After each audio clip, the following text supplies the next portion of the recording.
A duck. Houston, we have all the problems.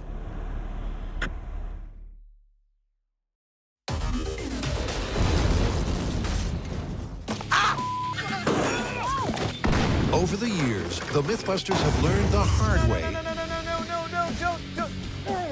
that failure is a valid result. Oh! One, ignition. And with a lack of thrust, Go! Gummy Bear rocket fuel is looking like a bust. A duck. But Come on, you know us. We're not gonna give up just yet. We're gonna fire the hard candy rocket one more time. And we're gonna add a soupçon of, shall we say, encouragement to help it go a little more vigorously. What I'm doing is I put a spray adhesive down the throat of this and then pour gunpowder on it, and it coats the inside of the rocket engine. So when we stick the igniter in there, the whole surface is ignited nicely. This should be good to go. so with an even sprinkling of black powder in place to help initiate ignition, the guys are shooting for one last shot at gummy glory.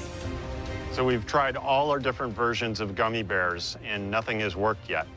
This one right here has got to work. It's now or never. All right, Mr. Heineman, are you ready? I'm ready. Here we go. Here we are, launching the hard candy rocket. 3, 2, 1, launch. Yep, come on, baby. Come on! It's gotta go!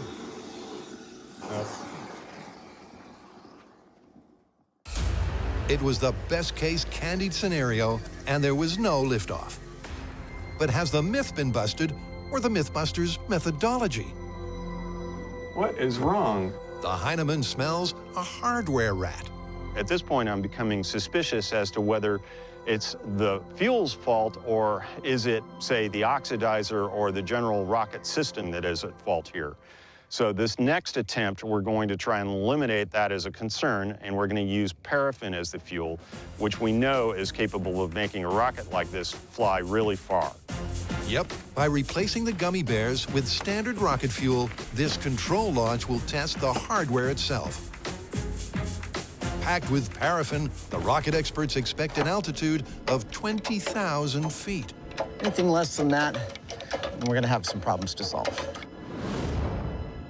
Okay, here we go. Launching in 3, 2, 1. That's it, I see smoke.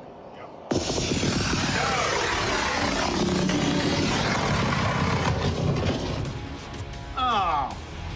That's clearly not the high altitude expected. Here it comes. That doesn't look like it went higher than about 600 or 700 feet. It should have got at least 30 times higher.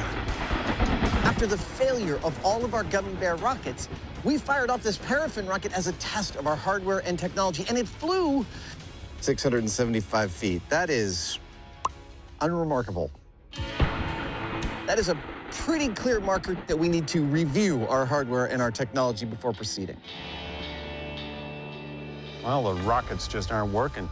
No, and the gummy bear results have to be thrown out completely. It's the tricky, finicky business of these hybrid rockets that's getting in the way of us getting any actual results. I don't know what we're gonna do.